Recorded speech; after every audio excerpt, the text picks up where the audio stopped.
You did not come here by accident, my beloved. You came here because there is a kind of tiredness in you that almost no one has named correctly. Not the tiredness of having too much to do, not the tiredness of one long day or one hard week. It is the tiredness of always being the one who understands, the one who swallows the sharp reply, the one who softens your tone before anyone else has the chance to feel uncomfortable, the one who adjusts yourself so the room can stay calm. And I need you to hear me clearly now. That weariness has been cutting deeper than you think. You thought you were just being mature. You thought you were just being loving. You thought you were just being the steady one, the easy one, the one who knows how to let things go. But there is something underneath that you have not fully let yourself say. A part of you has been starving for a very long time. And the reason this moment feels so personal is because I am not speaking to the version of you that everyone else is used to. I am speaking to the hidden one, the one behind the practiced smile, the one behind the calm voice, the one behind the familiar words. It's okay, don't worry about me. You have lived like a room with the lights always on for everybody else. Weary heart. People came in carrying their noise, their needs, their moods, their disappointments, and you learned how to make space. You learned how to stay warm. You learned how to keep the light steady. But almost no one stopped to ask what darkness had been gathering in the far corner of that room. Almost no one asked what it cost you to remain so open. They benefited from your gentleness, but they did not always notice the ache underneath it. Or maybe you have felt more like a door that never quite broke off its hinges, so everyone assumed you would keep opening, keep bending, keep making room, keep saying yes in soft ways, even when your soul was already standing there, exhausted. And because you did not fall apart in front of them, they mistook your endurance for endless strength. They called you kind, they called you wise, they called you understanding, and some of those words sounded beautiful when they touched your ears. But some of those same words covered a wound no one could see. Listen to me. What has been wearing you down is not only pressure, it is not only responsibility, it is not only the weight of life. What has been wearing you down is that you have lived too long inside a role that made other people comfortable while slowly making you disappear. That is the truth that has been standing quietly beside you. You are not only exhausted, you are being erased in places no one applauds and no one repairs. If you are still listening, precious one, it may be because it has been far too long since someone said this to you without asking you to be stronger first. I see the times you lowered your voice to keep peace. I see the times you stayed quiet because you already knew what would happen if you told the full truth. I see the moments when you felt a reaction rise in you, then pressed it back down because you did not want the room to turn cold. I see the quick calculations you make before you speak. I see the part of you that has become fluent in self-reduction. You have been called easy to be around because you learned how not to trouble anyone with the full weight of your heart. And there is more.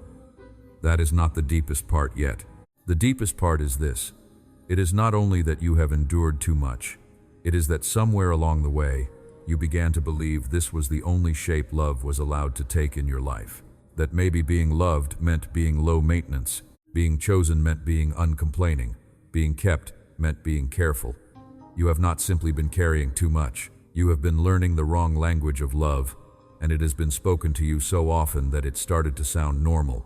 That is why this pain has felt so hard to explain. Because no one had to shout at you every day to place you in this role. Sometimes it happened through a disappointed look when you finally reacted. Sometimes through a silence that turned colder when you did not cooperate. Sometimes through the way people in your own home got used to seeing you as the one who was fine, so they stopped checking whether you really were. They saw that you could endure, so they handed endurance back to you as if it were your duty. They saw that you could hold the peace, so they left the peace in your hands as if it belonged there. There are people who were never allowed to fall apart because everybody around them got too used to watching them gather the broken pieces. There are hearts that were not loved because they were deeply seen. They were kept close because they were convenient in their patience. And I know something else you have barely admitted even to yourself. You are not only sad, you are not only tired.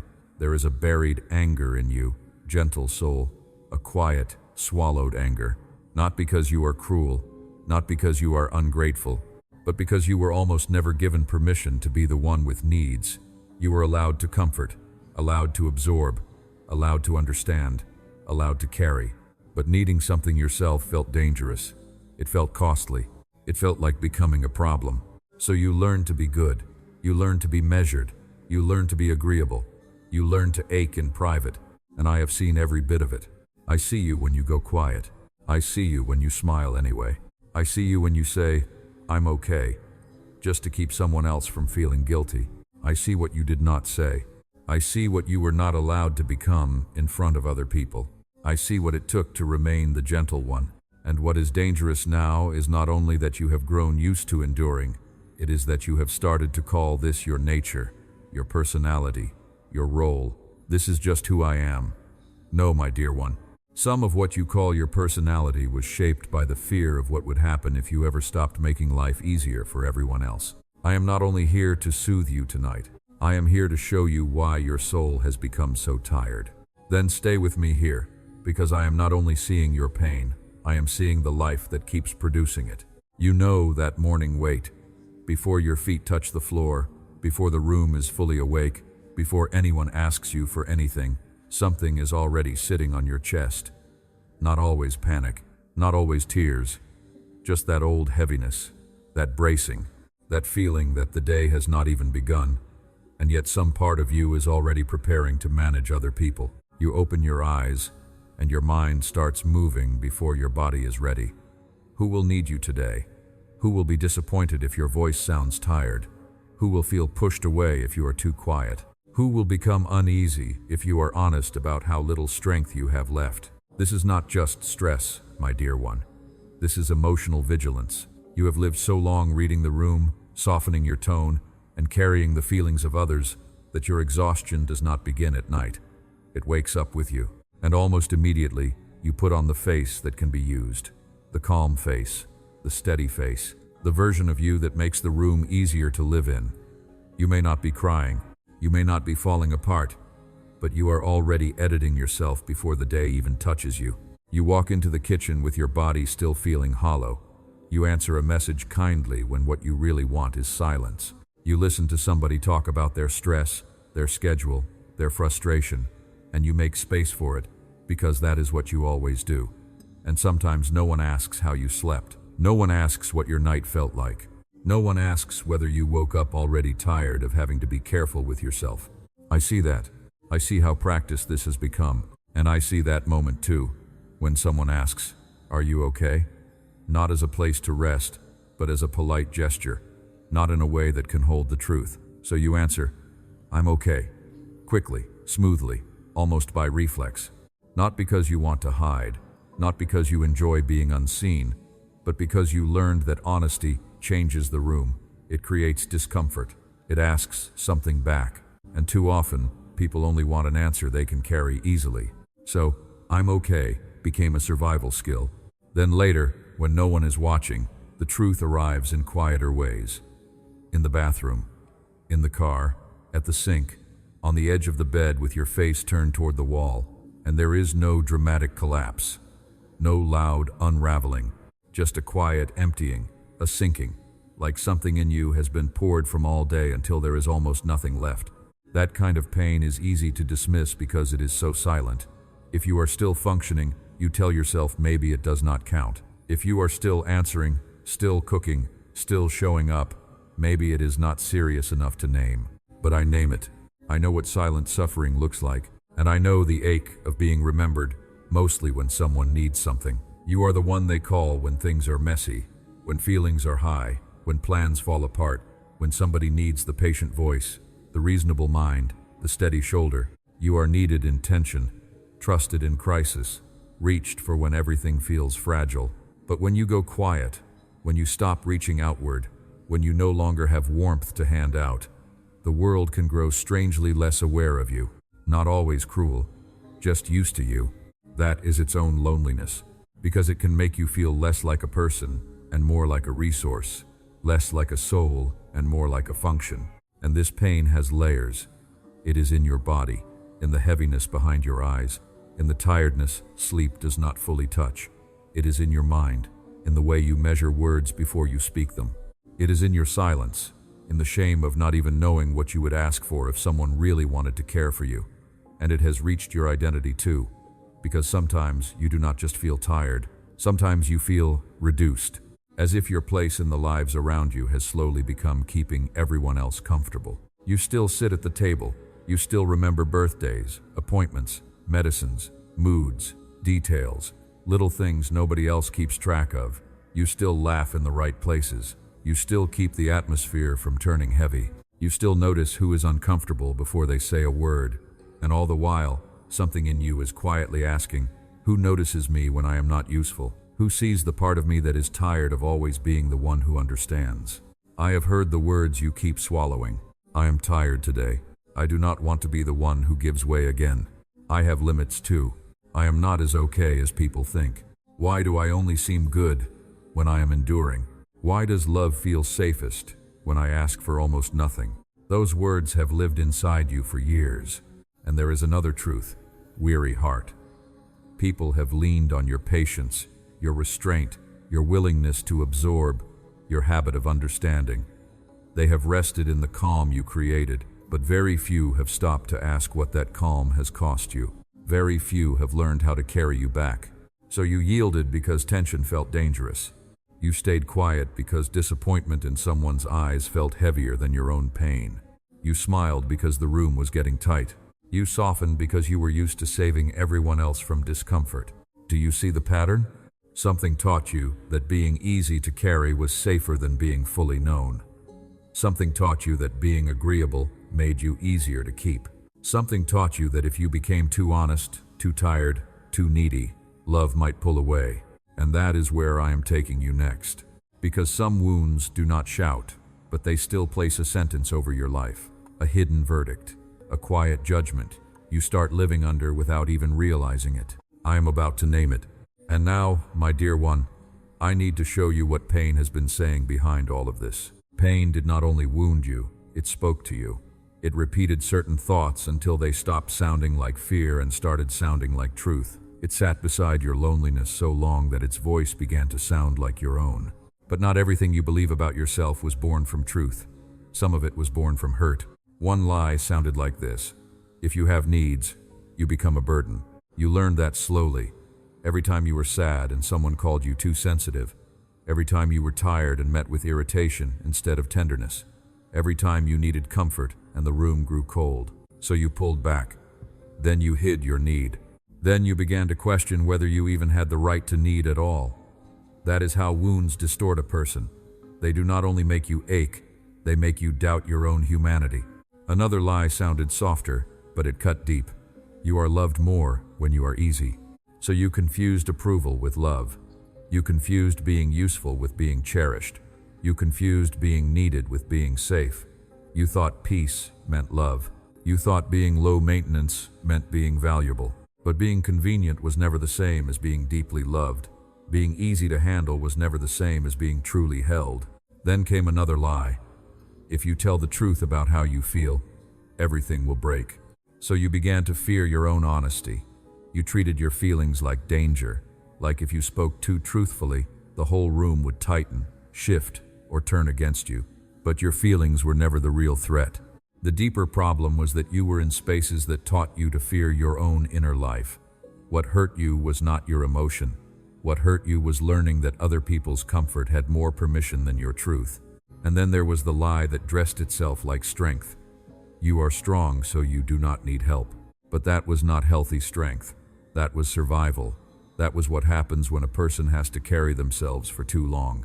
You became so practiced at enduring that people forgot you could fall. You became so reliable in your pain that even you started calling it personality. You said, "I'm just like this. I'm used to it." But many things you called strength were really coping. Many things you called maturity were really self-abandonment, wearing good manners. Pain covered the mirror. That is why you have struggled to see yourself clearly. Too many years of unnamed sacrifice settled over your soul like dust. So when you looked at yourself, you stopped seeing who you really were. You only saw the version others needed, like a room filled with everybody else's belongings until the one who lives there no longer has a place to sit. And pain kept rewriting your story. Instead of saying, "I was not cared for well," you concluded, "Maybe I was not worth caring for well." Instead of seeing that love around you was limited, immature, or conditional, You blamed yourself. You thought, maybe I need to be gentler, better, easier, less needy, less affected. But listen to me carefully. You were never the problem because you were too much.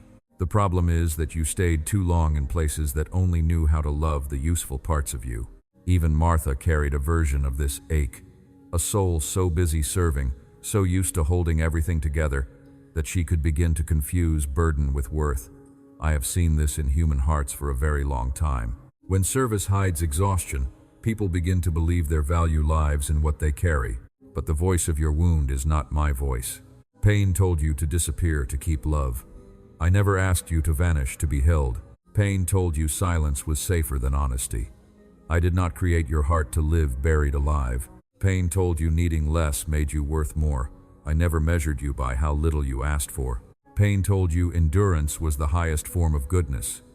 But self-erasure was never holiness. You have lived too long under a false definition of being good. You thought being good meant always understanding, always yielding, always calming, always asking for little. But shrinking yourself was never the deepest form of love. So breathe here, precious one. Not every belief you carry about yourself truly belongs to you. Some of it is only dust from neglected years. Some of it is the language of survival still clinging to your soul. And now that these lies are being brought into the light, I will not leave you alone in what they exposed. I will show you how to see yourself again without accusation. And now, precious one, let me lift your face without denying what has hurt you. You are not only the one who was used, overlooked, expected, or forced to grow up too soon. You are also the soul I created with care, and your dignity has not been reduced by the years you spent swallowing yourself to keep peace. Healing does not begin by pretending the pain was small. It begins when you stop looking at your wound through the eyes of self-blame. It begins when you let me bring light into the places you only knew how to lock away, not to shame you there, not to rush you there, but to stay with you there until what felt abandoned no longer feels alone. A room closed for years does not become warm because someone says, "It is fine." It has to be opened. It needs light. It needs air.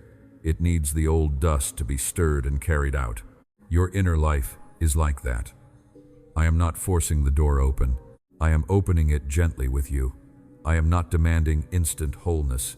I am teaching your heart that it no longer has to hide from what hurt it. And hear me clearly. Your value does not come from how many tensions you calm, how many times you stay quiet, how many people you carry, or how easy you are to use. Your worth does not rise when you become more convenient. You were valuable before you became useful. You were loved before you became careful. So do not condemn yourself for the ways you learned to survive. What you did in a place with little tenderness is not proof that you are weak or shameful. It is proof that you were trying to live with very little shelter. I do not blame you for surviving there. But I am telling you now, survival is not home anymore. There are pains that teach a person to live bent inward for so long that they think this is simply their shape. The bent woman knew that. She had grown used to looking down. But when she stood before me, I did not shame her for how long pain had pressed her low. I called her forward. I touched what suffering had tightened. I lifted what had forgotten how to rise. That is my heart toward you. And Hagar knew the lonely place too, the place where breaking happens where no one else sees. Even there, she was fully seen. I want you to know this, weary heart. You do not become visible to me only after you recover. I see you in the wilderness itself. So hope for you is not a shallow promise that everything changes overnight. It is something steadier. It is learning that you may exist without apology. It is learning to tell the truth without feeling like a threat. It is learning to stop treating your own soul like the part that must always be cut away for others to stay comfortable. You do not need to become someone else to be healed, but you will need to stop bowing before the old definitions that made you smaller. I am leading you out of self-abandonment, out of the habit of leaving yourself behind, and there is still a future in front of you. There are still mornings that will not feel heavy like stone. There are still conversations where you will not need invisible armor. There are still relationships where love will not ask you to disappear in order to stay. So breathe here, my dear one. I am not rushing you, I am leading you. One door at a time, one honest moment at a time. Pain has affected you, but it has never had the right to define all of you. You are not only being pulled out of exhaustion, You are being led back to yourself.